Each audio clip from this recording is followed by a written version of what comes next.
حضرت بہلول رحمۃ اللہ علیہ اور ایک لڑکے کا واقعہ۔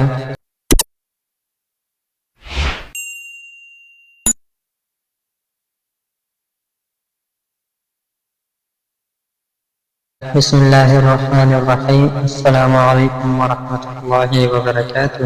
حضرت بہلول رحمۃ اللہ علیہ فرماتے ہیں کہ میں ایک مرتبہ بصرہ کی ایک سڑک پر جا رہا تھا۔ راستے میں چند لڑکے اخروٹ اور بادام سے کھیل رہے تھے اور ایک لڑکا ان کے قریب کھڑا رو رہا تھا۔ مجھے خیال ہوا کہ اس لڑکے کے پاس بادام اور اخروٹ نہیں ہے، ان کی وجہ سے رو رہا ہے۔ میں نے اس کو کہا، بیٹا تجھے میں اخروٹ اور بادام خرید کے دوں گا، تو بھی ان سے کھیلنا۔ اس نے میری طرف نگاہ اٹھا کر کہا، ارے بے وقوف، کیا ہم کھیل کے واسطے پیدا ہوئے ہیں؟ میں نے پوچھا، پھر کس کام کے واسطے؟ کہنے لگا، علم حاصل کرنے کے واسطے اور عبادت کرنے کے واسطے۔ میں نے کہا، اللہ جل شانہ آپ کی عمر میں برکت کرے، تو نے یہ بات کہاں سے معلوم کی؟ کہنے لگا، حق تعالیٰ کا ارشاد ہے، کیا تمہارا یہ گمان ہے کہ ہم نے تم کو یوں ہی بیکار پیدا کیا ہے اور ہمارے پاس نہیں لوٹائے جاؤ گے؟ میں نے کہا، بیٹا تو بڑا حکیم معلوم ہوتا ہے، مجھے کچھ نصیحت کرے۔ اس نے 4 شعر پڑھ کے، جن کا ترجمہ یہ ہے کہ میں دیکھ رہا ہوں کہ دنیا ہر وقت چلا جاؤ میں ہے، آج یہ گیا کل وہ گیا۔ دنیا ہر وقت چلنے کے لیے دامن اٹھائے قدم اور پنڈلی پر دوڑنے کے لیے تیار رہتی ہے، بس نہ تو دنیا کسی زندہ کے لیے باقی رہتی ہے، نہ کوئی زندہ دنیا کے لیے باقی رہتا ہے۔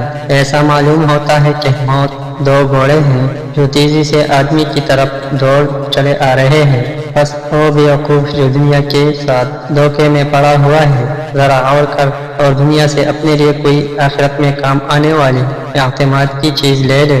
یہ شعر پڑھ کر اس لڑکے نے آسمان کی طرف منہ کیا اور دونوں ہاتھ اٹھائے اور آنسو کی لڑی اس کے رخسار پر جاری تھی، اور یہ 2 شعر پڑھے جن کا ترجمہ یہ ہے، اے او پاک ذات، کہ اس کی طرف عاجزی کی جاتی ہے اور اس پر اعتماد کیا جاتا ہے۔ اے او پاک ذات، کہ جب اس سے کوئی امید باندھ لے تو وہ نامراد نہیں ہو سکتا، اس کی امید ضرور پوری ہوتی ہے۔ یہ شعر پڑھ کر وہ بے ہوش ہو کر گر گیا۔ میں نے جلدی سے اس کا سر اٹھا کر اپنی گود میں رکھ دیا اور اپنی اساتین سے اس کے منہ پر جو مٹی وغیرہ لگ گئی تھی پوچھنے لگا۔ جب اس کو ہوش آیا تو میں نے کہا، ابھی سے تمہیں اتنا خوف کیوں ہو گیا؟ ابھی تو تم بچے ہو، ابھی تمہارے نام اعمال میں کوئی گناہ بھی نہ لکھا جائے گا۔ کہنے لگا، بہلول ہٹ جاؤ۔ میں نے اپنی والدہ کو ہمیشہ دیکھا، جب وہ آگ جلانا شروع کرتی ہیں تو پہلے چھوٹی چھوٹی لکڑیاں ہی چولہے میں رکھتی ہیں، اس کے بعد بڑی لکڑیاں رکھتی ہیں۔ مجھے یہ ڈر ہے کہ کہیں جہنم کی آگ میں چھوٹی لکڑیوں کی جگہ میں نہ رکھ دیا جاؤں۔ میں نے کہا، صاحبزادے بڑے حکیم معلوم ہوتے ہو، مجھے کوئی مختصر سی نصیحت کرو۔ اس نے اس پر 14 شعر پڑھے جن کا ترجمہ یہ ہے، میں غفلت میں پڑا رہا اور موت کو پھانگنے والا میرے پیچھے پیچھے موت کو پھانگنے چلا آ رہا ہے۔ اگر میں آج نہ گیا تو کل ضرور چلا جاؤں گا۔ میں نے اپنے بدن کو اچھے اور نرم لباس سے آراستہ کیا، حالانکہ میرے بدن کے لیے قبر میں جا کر گلنے اور سڑنے کے علاوہ چارہ کار نہیں۔ وہ منظر اس وقت گویا میرے سامنے ہے جب میں قبر میں پوسیدہ پڑا ہوا ہوں گا۔ میرے اوپر مٹی کا ڈھیر ہوگا اور نیچے قبر کا گڑھا ہوگا، اور میرے یہ حسن اور جمال سارا کا سارا جاتا رہے گا اور بالکل مٹ جائے گا، حتیٰ کہ میرے ہڈیوں پر نہ گوشت رہے گا نہ کھال رہے گی۔ میں دیکھ رہا ہوں کہ عمر تو ختم ہوتی جا رہی ہے اور آرزو یہ ہے کہ پوری نہیں ہوتی، اور بڑا طویل سفر سامنے ہے اور تو ذرا سا بھی ساتھ نہیں، اور میں نے کلا گناہوں کے ساتھ اپنے نگہبان اور محافظ کا مقابلہ کیا اور بڑی بری حرکتیں کی ہیں، جواب واپس بھی نہیں ہو سکتے، یعنی جو گناہ کر چکا ہوں وہ بغیر کیا نہیں ہو سکتا، اور میں نے لوگوں سے چھپانے کے لیے پردے ڈال کے میرا غیب کسی پر ظاہر نہ ہو، لیکن میرے جتنے مخفی گناہ ہیں وہ کل کو اس مالک کے سامنے ظاہر ہوں گے، اس کی پیشی میں پیشی ہوں گے۔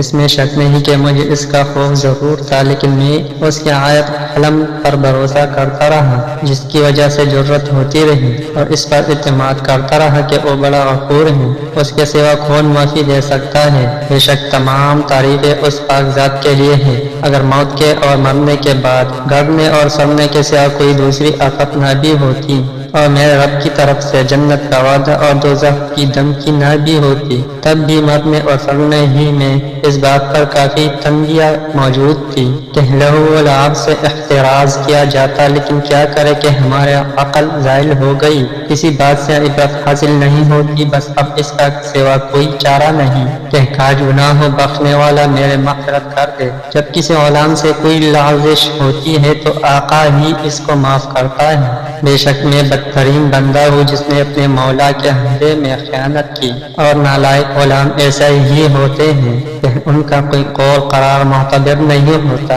میرے آقا جب تیرے آگ میرے بدن کو جلائے گی تو میرا کیا حال بنے گا، جب کہ سخت سے سخت پتھر بھی اس آگ کو برداشت نہیں کر سکتے۔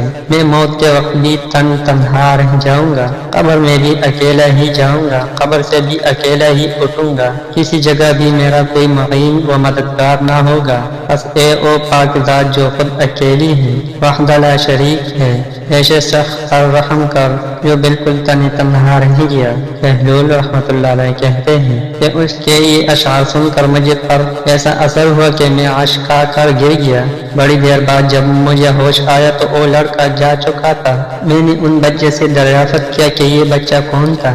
وہ کہنے لگی تو اس کو نہیں جانتا، یہ حضرت حسین رضی اللہ عنہ کی اولاد میں ہے۔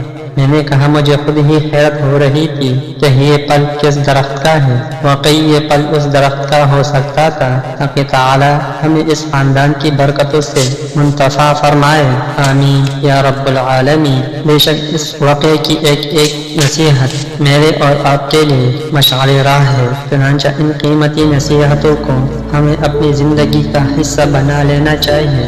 اللہ تعالی ہم سب کو عمل کرنے کی توفیق عطا فرمائے، آمین یا رب العالمین۔ ملتے ہیں اگلے ویڈیو میں، تب تک کے لیے خدا حافظ۔